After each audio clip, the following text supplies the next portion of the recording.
আব্দুল নূর তুষার ভাই আসছে। লোক অসুস্থ, আমি গিয়েছি তদবির করতে নির্বাচন পেছানোর জন্য। বিএনপি নির্বাচন করবে না ওনাকে অসুস্থ রেখে? বিএনপি তো গিয়ে বলে না এনসিপি নির্বাচন কমিশনের যে নির্বাচন পিছিয়ে দেন। এনসিপির মনে হচ্ছে নির্বাচন পিছিয়ে দিতে হবে, কারণ শুরুর থেকে নির্বাচন পিছানোর জন্য কিছু দল কাজ করছে এবং তার মধ্যে একটি হচ্ছে এনসিপি। যাদের নেত্রী অসুস্থ তারা বলতেছে না যে আমরা নির্বাচন করতে পারবো না নেত্রী অসুস্থ থাকলে। জি, এনসিপি মনে হইতেছে উনি অসুস্থ থাকলে নির্বাচন করতে পারবে না। এটা কি যৌক্তিক? তারেক রহমান বলছে নির্বাচন পেছাইতে?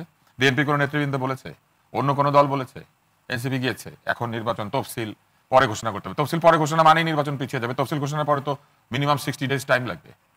না, তারা বলছে যে তফসিলের আগে এই অসুস্থতাকে কেন্দ্র করে যে রাজনৈতিক সংকট আছে সেটা সমাধান। অসুস্থতাকে কেন্দ্র করে কোনো রাজনৈতিক সংকটের বিষয় নাই। এটা তাদের বক্তব্য। তারা কেন বক্তব্য দিবে? আরেক দলের চেয়ারম্যান অসুস্থ, সেই দল বলতেছে না রাজনৈতিক সংকট আছে, তারা বলছে রাজনৈতিক সংকট আছে।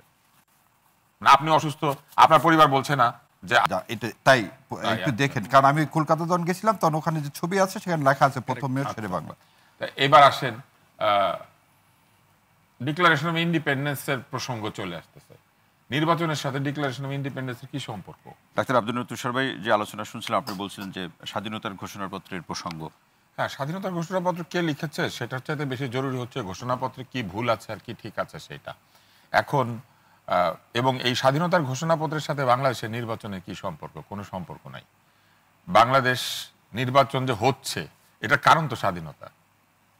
কোন রাষ্ট্রের নির্বাচন হচ্ছে? এই রাষ্ট্র কোত্থেকে আসলো? 24 সালের জুলাই মাসে এই রাষ্ট্র তৈরি হয়েছে। তাহলে কোন রাষ্ট্র স্বাধীন হইলো? আবার দ্বিতীয় স্বাধীনতা কোত্থেকে আসলো? এটা যদি দ্বিতীয় স্বাধীনতা হয় তাহলে প্রথম স্বাধীনতা কোনটা? না, শাহরিয়ার কবির ভাই বলছিলেন যে এটা ইন্ডিয়া লিখে দিয়েছে। কেন জানি ইন্ডিয়ার লেখালেখি সবাই খুব বিশ্বাস করে, মানে মনে করে যে ইন্ডিয়া খালি লিখতে জানে। আমি ঠিক জানি না, কিন্তু এটা যদি ইন্ডিয়া লিখে দিয়ে থাকে তাহলে তো এটা প্রমাণ সাপেক্ষে বলতে হবে। জ্যাকব সাহেব লিখলে এটা ঠিক হয়ে যায় না। যে সময়টা লেখা হয়েছে সেই সময় জ্যাকব সাহেবরা এই যুদ্ধের সাথে এবং এই রাজনীতির সাথে যুক্তই ছিল না। এই ইন্ডিয়ান আর্মি এটার সঙ্গে যুক্ত হয়েছে অনেক পরছেন, উনি এটা দেখে বলছেন না, উনি কাউকে লিখতে দেখে নাই। আর সাধারণত উকিলরা যেটা করে প্রত্যক্ষদর্শীর সাক্ষীকে সবচেয়ে বড় করে গ্রহণ করে। আর হচ্ছে এখানে 2 জন উকিল আছেন, আরো আছে কিনা জানি না। তো সাধারণত প্রত্যক্ষদর্শী হলে সেই সাক্ষী সবচেয়ে বেশি গ্রহণযোগ্য থাকে। আর শোনা কথা, মানে অমুকের কাছ থেকে শুনে আমি সাক্ষী দিতেছি, সেটা হচ্ছে সবচেয়ে দুর্বল সাক্ষী। জ্যাকব সাহেব এটা শুনে লিখেছেন, এটা উনি দেখে লেখেন নাই। এই কথা ঠিক না ভাই, এই ছবি বলতেছে আপনি এই যে কথাগুলো এটা মিসলিডিং। জ্যাকব সাহেব কে ছিলেন আমি বলতেছি, আপনি শেষ করেন তারপর আমি বলে দিচ্ছি। আমরা বলতেছি আমাদের স্বাধীনতা, বাংলাদেশের স্বাধীনতা, আমরা প্রকৃত স্বাধীনতা 36শে জুলাই পেয়েছি।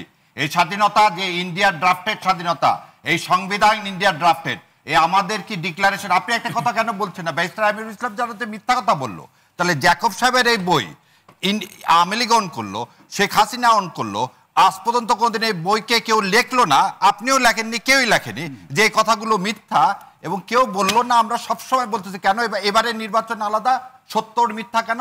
গত 53 বছর যে মিথ্যা গিলানো হলো, মুক্তিযুদ্ধের নামে যে প্রতারণা করা হলো, ইন্ডিয়ার যে কলোনি করার চেষ্টা করা হলো, আমাদের দেশকে একটা করদ্রাষ্ট্র করা হলো, সেই বিষয়ে হচ্ছে আমাদের কথা। এবারের ইলেকশন সে করদ্রাষ্ট্র থেকে মুক্তির ইলেকশন। এবারের ইলেকশন সত্য ও মিথ্যা, মুক্তিযুদ্ধ নিয়ে যে অসম্মান করা হয়েছে, মুক্তিযুদ্ধ নিয়ে ইন্ডিয়া যে প্রতারণা করেছে, মুক্তিযুদ্ধ নিয়ে আওয়ামী লীগ, শেখ সাহেব, হাসিনা যে প্রতারণা করছে, সেটা এটা।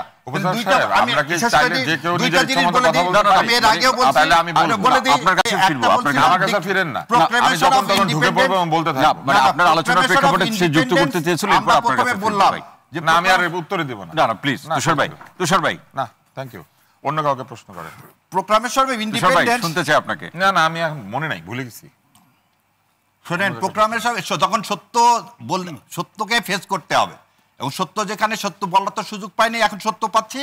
এবং আরেকটা জিনিস, যে উকিল সাহেবের কথা বললেন না, অনেক আমাকে বলে আপনি বই নিয়ে আসছেন, এটাই শেষ করে দিই। আপনি তুষার ভাই আলোচনার প্রেক্ষাপটে আপনার মতামত তো এইটা খালি বলে দিই। আপনি যে প্রসঙ্গগুলো উল্লেখ করলেন তার প্রেক্ষাপটে তুষার ভাই না, একটা বই খালি এই 1 সেকেন্ডে বলে দিই যে কেন আমরা বই নিয়ে আসি। তুষার ভাইকে যে আমরা তো অবশ্যই এভিডেন্স ছাড়া তো আমি কথা বলতে পারবো না। অবশ্যই রেফারেন্স হিসেবে আপনি তো উল্লেখ করলেন, আপনার আলোচনার প্রেক্ষাপটে তুষার ভাইয়ের বক্তব্য আছে। আমাকে কিছু বলেন না, সারা দিন ভারতের লেখা বইপত্র পড়েন, তাজউদ্দিনের বই পড়েন না, আমিরুল ইসলামের লেখা বই পড়েন না, স্বাধীনতা যুদ্ধের যে দলিল আছে সেই দলিলগুলি পড়েন না, বাংলাদেশ থেকে যে প্রকাশিত শত শত গ্রন্থ আছে সেগুলা পড়েন না। ওনার ভারতের বই ভালো লাগে, আচ্ছা পড়তে থাকুক, আলহামদুলিল্লাহ। আমরা বাংলাদেশের বইও পড়ি এবং সেটা আওয়ামী লীগ যে মিথ্যাচার করছে, আমি সেদিন আমি এম আর আখতার মুকুলের বইয়ের চরমপত্রের উদাহরণ দিয়ে দেখালাম